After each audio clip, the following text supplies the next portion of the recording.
world needs to know. Let the redeemed of the Lord say so, because the world needs to know. Let the redeemed of the Lord say so, because the world needs to know. Greetings. Welcome to Say So, where we talk about it, whatever it is, because what you do not know can hurt you. So let's get to the root.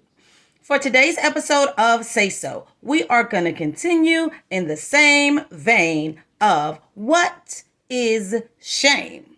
But luckily, we're going to transition from exploring what shame is to talking about overcoming this shame, being delivered and set free from the spirit of shame. So this is sort of like our bridge episode. So I'm excited to transition because honestly, I was like, okay, how many episodes of shame are we going to have? But I had to consider that if shame is something that you're wrestling or grappling with, you want to know as much about your opponent, as much about what you're wrestling with as possible, where it came in, when it started, how to deal with it, how to cope until your deliverance comes or until you're ready to make that leap into deliverance and completely be set free and let go of whatever payoffs or benefits, perceived benefits that shame may have had for you. So I just wanted to review thus far. The What is Shame episodes has included 25 signs of shame, 9 examples of shame, 15 types of shame, 7 causes of shame, the 16 impacts of shame, and we are going to transition into the 6 signs of being shamed. We're going to go over what to do if you yourself have shamed someone else. We're also going to, like I said, transition into overcoming shame in the long term. So let's jump right into it. So let me start off with the definition of shame. What is shame? Shame is a painful feeling of humiliation or distress. Now, distress is the negative type of stress. It's caused by consciousness or being aware of wrong or foolish behavior. So you did something, you know it was not a good decision, and you feel shame as a result. Now, in some of the literature, they talked about being ashamed. So I wanted to define that as well. So being ashamed is being embarrassed or guilty because of one's actions, characteristics, or associations. So this actually dives deeper into the fact that you can feel ashamed of, let's say, someone in your family gets arrested and the charge that they're arrested on or whatever happened, like it's your associations. It can also be if there's been some sort of abuse or trauma and being associated with that person that caused the abuse or that introduced you to the contaminated information, etc. Just wanted you to know and note that. So we're going to move on to the 6 signs of being shamed. Now, these are signs that someone is intentionally trying to shame you. So these are things that we want to look out for and be on guard of. Number 1, they speak in an overly loud voice. 2, they point their finger at you.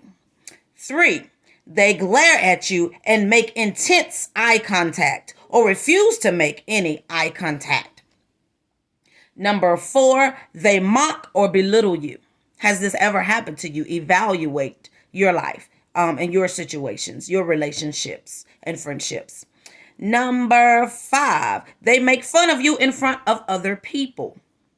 And number 6, they stand over you in an aggressive manner. So this is something, this is when someone is intentionally attempting to shame you. And this makes me think of a lot of times with children, how sometimes their parents or adults or guardians or caregivers can, stand over them, can point at them, if they're getting in trouble or something. So it's important to just understand and know that there needs to be a balance, and also empathetically put yourself in the child's situation or in the child's shoes and think how you would feel, or maybe how you did feel, because this could be a learned behavior and you're doing to others what was done to you as a child. So also reflect and evaluate on that area or arena as well. Now, the next section talks about that you do not have to internalize. That means absorb. That means take it in or embrace the shame that or let it affect you. So that means you can repel it, you cannot receive it, you cannot embrace it. You can, like a lot of people say, I do or do not receive that. A lot of people in the church world, you can receive it or not receive it, especially if one or several of these 6 signs, it's obvious that person is trying to shame you, then you don't have to receive the shame. Right? There's a book called or a saying that says shame on me, and there's a book written that says shame off me. So that's an example of rejecting it and not absorbing, not internalizing, not embracing that shame. Now you can respond in an assertive manner and ask them to treat you with respect, the same respect that you give them.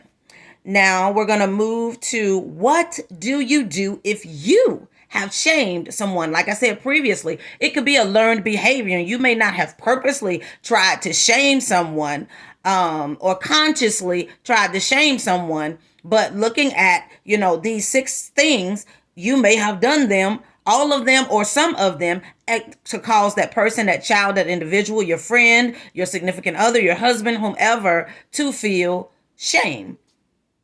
All right, so how do we rectify this? How do we fix it? Number 1, we apologize sincerely for your actions. Not just, I'm sorry, I didn't mean to, my bad. No. When a authentic apology, and I talk about this in my book, my first book entitled Cast Down But Not Destroyed, Destiny's Child. A genuine apology, you explore how you believe that you may have made them feel. You empathetically put yourself in their shoes, and you don't just say, I'm sorry, or my bad, I didn't mean to. You explain, I believe that I may have made you feel this way, and this is not the way that I intended to make you feel. And you just explore that. You don't just say 2 or 3 words and that's it. Because this lets them know that you've thought about what you've done and you're really sincerely apologizing. You're really sincerely sorry and willing to ask for their forgiveness for whatever it may have been. Explain the reason for your behavior. If there is an explanation, you could have been irritated, you could have been tired and you're more irritable, or you're more angry or impulsive when you're tired or something. You could have had a bad day at work. Someone may have purposely or unconsciously or consciously upset you or wanted to argue or disagree with you, tried to embarrass you. Could have been your boss. It could have been anyone. So that, if you didn't shake that off, or if you received it or whatever, or allow it to attach itself to you, now you're carrying that grudge, and it's easy to project that or to place that in someone else's lap because you're feeling it. Number 3, offer a resolution or make amends. Like I said, ask them to consider, or would they forgive you, and make amends, like try to make up for it, try to do something with them or for them that you know that they like. And this is not in a manipulative way, but when you really are sorry and desire for someone to forgive you for an action that you know that you are accepting responsibility for, you know that you were wrong, and you're willing, woman, man enough, or person enough to say that, and you want to make it better and you want to make amends, then these are some of the things that you could do. And it varies from person to person. Flowers or something like that. Some people don't like flowers. Some people don't want flowers. Some people are, they may become offended that you're trying too hard, or feel like that you're overdoing it.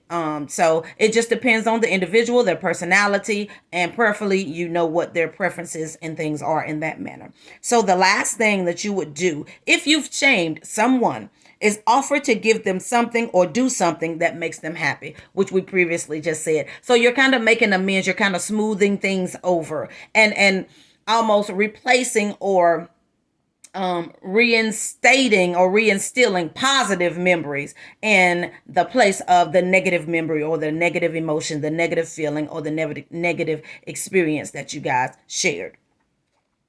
overcoming shame in the long term. So we've explored shame up, down, up one side and down the other, front, back, left to right, above and beneath. So now we're going to switch gears and we're going to talk about overcoming shame in the long term.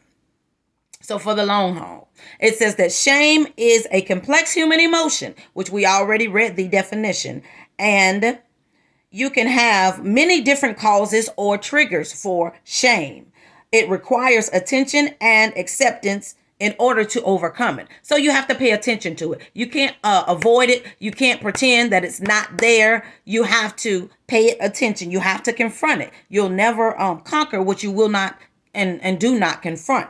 So you have to accept it and say, this person made me feel shamed, or this happened to me in childhood and I've been carrying the shame of this experience and feeling embarrassed and not wanting this to be a part of my life or my testimony, trying to over compensate in other areas and things of that manner. So it's important that you accept it and in order to move forward. All right. So depending on your specific type of shame, you may find it easier to speak to a professional about your feelings rather than try to overcome your shame on your own.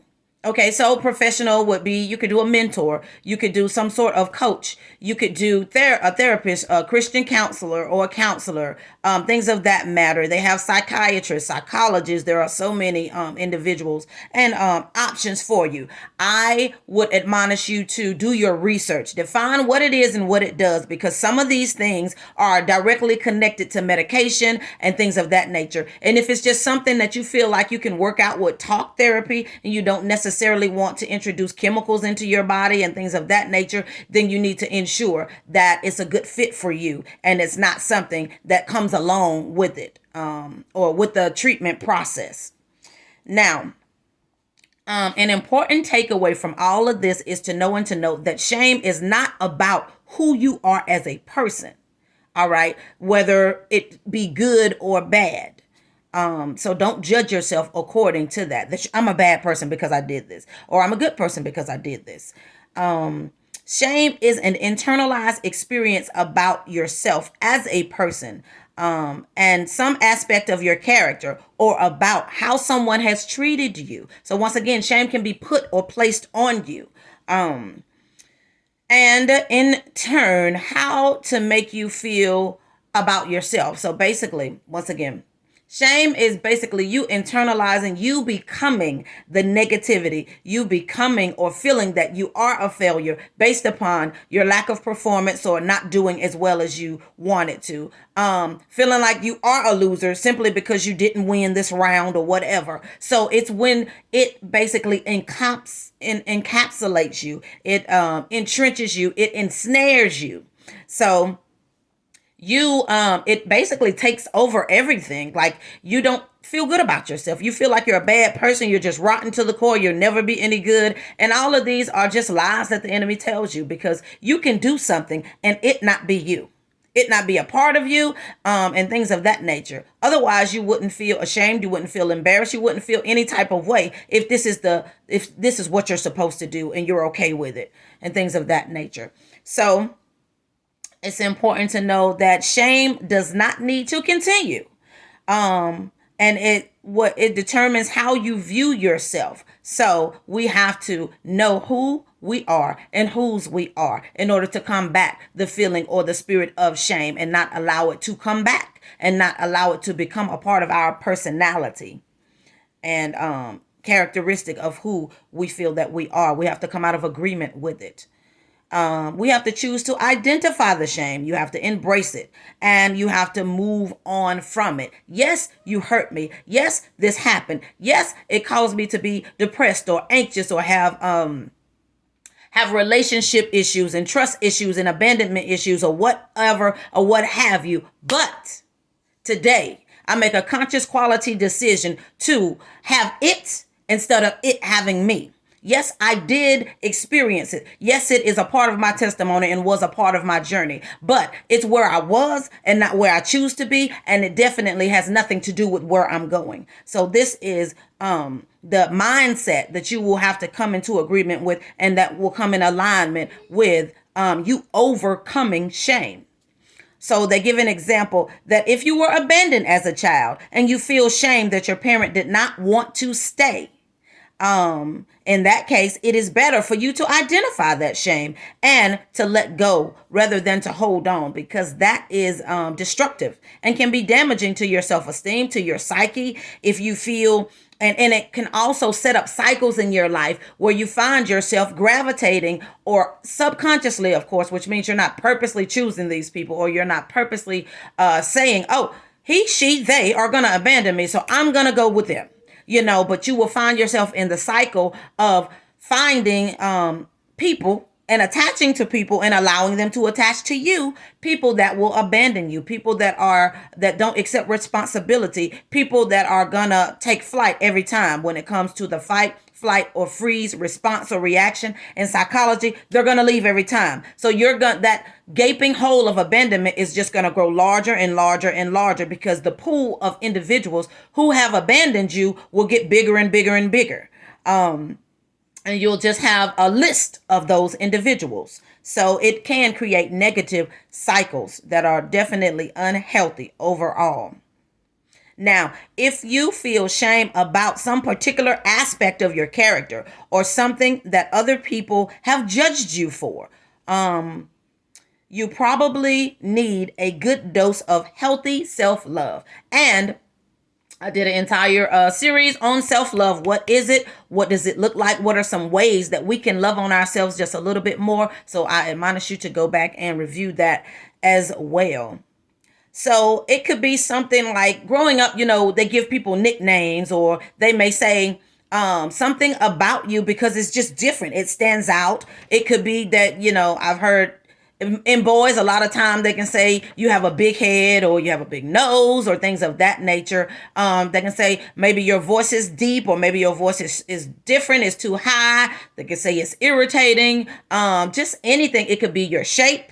As a male or a female, it could be the way your clothes fit. It could be any little thing that is said, and it attaches to you, and it causes you to feel that you are that. It could be somebody says you're skinny, or somebody says you're overweight, or anything. You're too dark, you're too light, things of that nature. So those are just examples. But self-love comes into play, because when you love yourself, number one, then you're ready to love others. Until you love yourself, you're not ready to love others, because you can't give to someone what you don't have for yourself. And so that's just a healthy dose of self-love is what they prescribe and say is needed and necessary. Now, you don't need to change yourself or your character in order to be a worthwhile person, because some people will go on diets because they're too big, or they will overeat and stuff because they want to gain weight, and taking protein shots and different things of that nature, and eating a lot of meat and eating a lot of carbs trying to gain weight. And you may just gain weight, but you may still be funny shaped because it's not healthy weight gain. It's just weight gain because you don't want to be called or considered skinny and things of that nature. So it's important to know and to note that, so you don't have to change anything about yourself to be worthwhile. And that's one of the things that self-love will teach you. And once you come to accept yourself, you will feel less shame and be able to move forward. So once again, that self-love, once you accept yourself, you embrace yourself for who you are, then you may have the strength to change things if you want to work out or things of that nature. But the motivation behind it will be completely different than, oh, they said I'm too big, so I need to go to the gym. No, when you're doing it for you, because you want to be healthy, because you want to be pleased with what you see when you look in the mirror, etc., that's a different motivation than I need to drop 50 pounds in 30 days because I'm fat, or I need to fit into this dress, or whatever. Your motivation depends on sometimes the effectiveness of what goal you're working toward. Now, a parting word basically from the individuals that work that wrote the article, says that shame is a universal emotion. That means everybody can feel it. It's all over the world. It has no respecter of persons. All right. So everyone experiences it in different degrees. Some more, some less, some in the middle. If shame is a problem for you, then it is time to start working on changing your thoughts, beliefs, and attitudes about yourself. And one way to do this, as they prescribed or suggested before, that you may want to speak with a professional. One way to do this is find someone that provides cognitive behavioral therapy. Cognitive has to do with your mind, your thoughts, and your feelings. Behavioral is changing the behaviors that you're currently doing and replacing them with more healthy behaviors so that that you will behave differently in a more healthy, productive, positive manner. And that all comes from your mind. Because as the word says, as a man thinketh in his heart, so is he.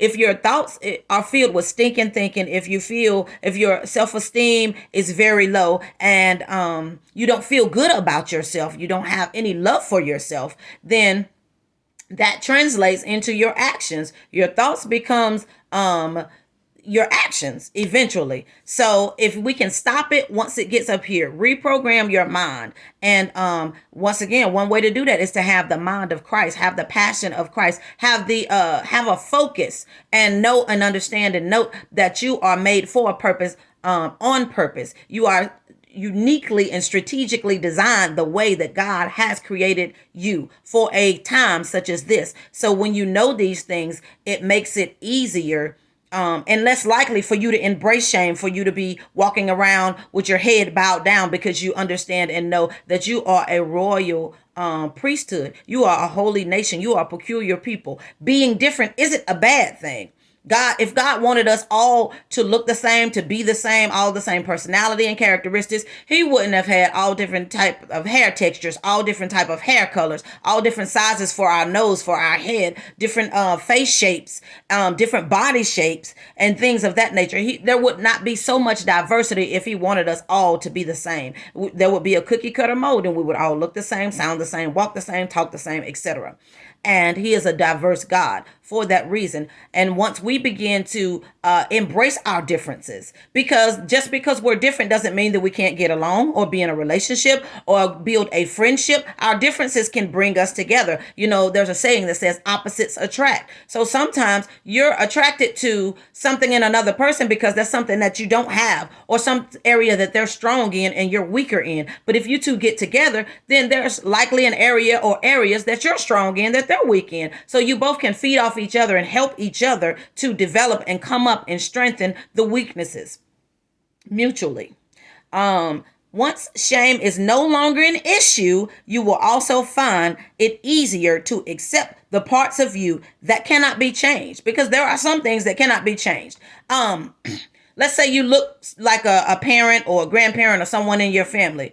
Now, plastic surgery, I guess, but at the end of the day, that's not something that typically can be changed. You may have a feature from them that you don't necessarily like or approve of or whatever, but some things can be changed and some things cannot be changed. Even the serenity prayer talks about knowing the difference between what you can change and you can't, accepting what you can't change.